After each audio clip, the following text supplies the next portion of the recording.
let's hear from the Word of God what makes a godly mother. First, I want to read to you Psalms 127 verse 3.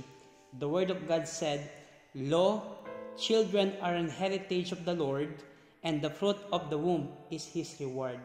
I want to remind all the mothers that your children are heritage from the Lord. You are blessed because there is fruit in your womb, and that is the reward. But for those mothers or those ladies, those wives na wala pang mga asawa, wala pang mga anak, hindi po ito sukatan na godly o hindi. Marami po sa Biblia na mga godly mothers, godly wives na wala pong mga anak. Sometimes yung pong mga walang anak ay nagkakaroon ng pagkakataon na magkaroon ng magulang dahil po may mga asawa na maaari pong mag-take ng mga bata na maging anak po nila. But overall, for the mothers, this is a challenge from a good testimony of mothers from the Word of God.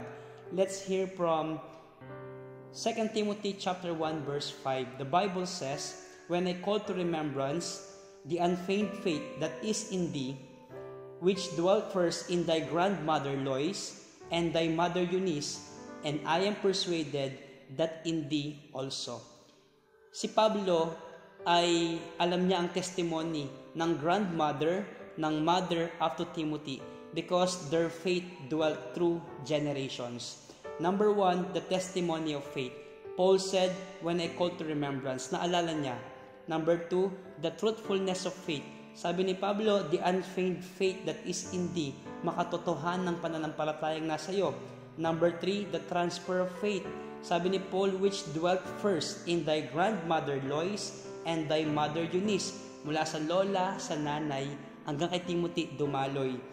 The teachers of faith, number 4, that in thy grandmother Lois and thy mother Eunice, because sila ay naging mabuting ehemplo sa kanila. And number 5, lastly, the trophy of faith.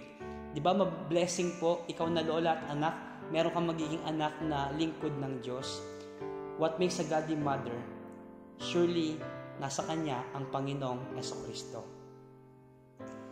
And for all the mothers like me, I want to greet you all a blessed, happy Mother's Day.